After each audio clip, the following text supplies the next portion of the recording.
sejahtera bagi kita semua. Perkenalkan, kami tim debat konstitusi Mahkamah Konstitusi 2021 dengan standing position pro dalam masih pemberlakuan karantina wilayah atau lockdown saat kasus COVID-19 meningkat.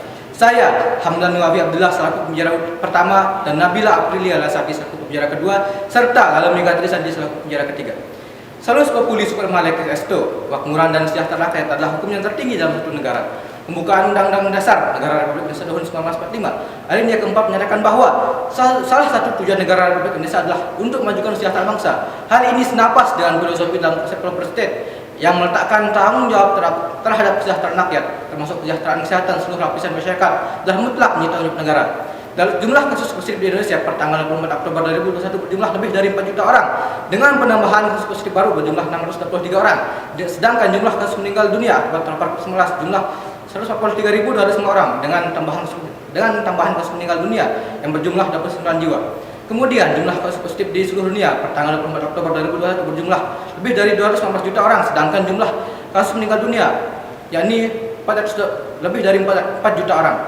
Data tersebut menjadi peringatan bagi negara untuk hadir dalam upaya menjamin perlindungan terhadap hak kesehatan bagi seluruh warga negara yang merupakan hak konstitusional sebagaimana tercantum dalam pasal 22H ayat 1 Undang-Undang Dasar Negara Republik Indonesia tahun 1945 yang menyatakan bahwa setiap orang berhak hidup sejahtera lahir dan batin, bertempat tinggal dan mendapatkan lingkungan hidup yang baik dan sehat serta berhak memperoleh pelayanan kesehatan.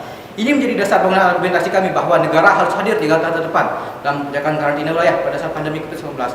Sejak pertama kali pandemi COVID-19 menyerang Indonesia, pemerintah mengeluarkan kebijakan untuk mengatasi dan memperlakukan pembatasan sosial berskala besar dengan dasar hukum peraturan pemerintah nomor 21 tahun 2020 tentang pembatasan sosial berskala besar.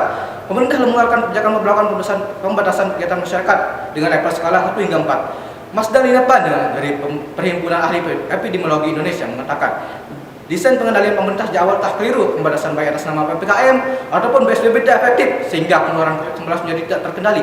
Dua kebijakan pengendalian tersebut merupakan pengendalian semu sehingga menjadikan kebijakan tersebut gagal mengendalikan COVID-19. Hal ini menunjukkan bahwa pemerintah perlu mengambil kebijakan yang lain yang lebih efektif dalam menekan tingginya laju penyebaran infeksi COVID-19. Pada pasal 1 ayat 3 Undang-Undang Dasar Negara Republik Indonesia tahun 1945 yang menyatakan bahwa Indonesia adalah negara hukum, mengacu pada pandangan Julius Stahl bahwa dalam negara hukum penjaminan terhadap hak asasi manusia menjadi poin yang wajib karena merupakan identitas dari negara hukum, termasuk dalam hal ini adalah hak atas kesehatan dan pelayanan kesehatan. Secara filosofis, hak kami berpendapat bahwa kesehatan menjadi sebuah hak yang non-derogable right ketika keadaan pandemi COVID-19 saat ini secara langsung membahayakan hak hidup orang banyak. Ketentuan pasal 12 Undang-Undang Dasar Negara Republik Indonesia tahun 1945 menyatakan bahwa Presiden dapat menyatakan keadaan bahaya menjadi peluang konstitusional bagi pemerintah untuk menerapkan maksimum polis untuk melindungi segenap rakyat Indonesia. Pada saat melonjaknya kasus positif COVID-19 dan banyaknya korban meninggal, pemerintah akhirnya mengeluarkan keputusan Presiden nomor 11 tahun 2020 tentang penerapan kedaruratan kesehatan masyarakat Coronavirus Disease 2019 yang pada prakteknya belum efektif menekan maksimal angka laju penyebaran COVID-19. Sehingga kami berpendapat bahwa secara konstitusional, pemerintah punya daya paksa untuk memperlakukan kebijakan maksimal, yaitu karantina wilayah sebagai upaya perlindungan terhadap rakyatnya. Pemberlakuan karantina wilayah secara hukum memiliki legalitas yang kuat untuk diberlakukan di Indonesia, baik secara konstitusional maupun peraturan lain, khususnya pasal 49, 53, 54, dan 55 Undang-Undang Nomor 6 Tahun 2018 tentang kekarantinaan kesehatan. Karantina wilayah merupakan regulasi yang cerdas karena dalam aturannya tidak hanya memberikan batasan terhadap mobilitas penduduk, tetapi juga bertanggung jawab terhadap kebijakannya. Dengan adanya pemenuhan kebutuhan dasar pakan ternak oleh pemerintah pusat dan pemerintah daerah secara menyeluruh. Tidak seperti PPKM yang sarana distribusi bansosnya lebih selektif pada ekonomi tertentu, sehingga cenderung tidak efektif menyasar penciptaan perilaku patuh seluruh anggota masyarakat. Pemberlakuan karantina wilayah merupakan pilihan kebijakan yang paling tepat saat kasus COVID-19 meningkat, mengingat penularan virus ini menjadi mudah karena mobilitas penduduk yang tinggi. Rasionalitas pemberlakuan karantina wilayah sangat tepat saat kasus COVID-19 meningkat dengan beberapa strategi. Yang pertama, mapping wilayah dengan memperhatikan keadaan wilayah di Indonesia yang terbagi atas daerah dengan kota-kota besar tertentu dengan penduduk terpadat seperti DKI Jakarta, Surabaya, Medan, Bekasi, Bandung, Makassar, Depok, Semarang, Tangerang, Denpasar, dan lainnya. menjadi opsi pertama lokasi pemberlakuan karantina wilayah, mengingat daerah yang padat menjadi daerah dengan angka tertinggi kasus positif COVID-19. Yang kedua, ekonomi strategik. Dari segi perekonomian, per triwulan 2 tahun 2021 tumbuh sebesar 7,07%, tertinggi dalam 16 tahun terakhir, sehingga pemberlakuan karantina wilayah secara rasio angka perekonomian, negara akan mampu mengingat kondisi ekonomi yang baik, maka pemenuhan bahan dasar dan pakan ternak terhadap masyarakat akan mampu diakomodasi. Yang ketiga, best practice.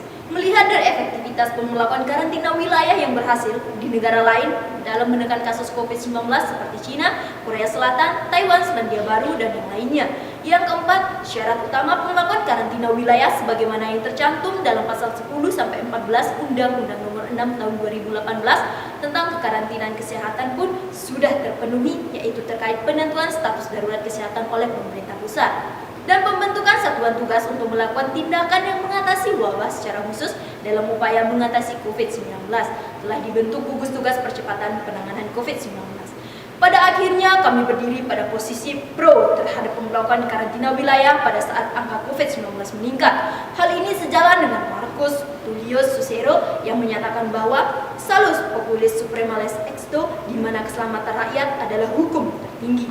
Oleh karena itu, kami memperkuat argumentasi kami, pemerintah harus menetapkan peraturan pelaksana tentang karantina wilayah yang komprehensif, berisi pedoman pelaksana karantina wilayah dan mengakomodir langkah-langkah penanggulangan COVID-19 di saat pemberlakuan karantina wilayah agar tidak menjadi kebijakan yang semu seperti kebijakan sebelumnya, yaitu PSBB dan PPKM. Equum et bonum est lex legum. Apa yang adil dan baik adalah hukum. Assalamualaikum warahmatullahi wabarakatuh. Salam konstitusi.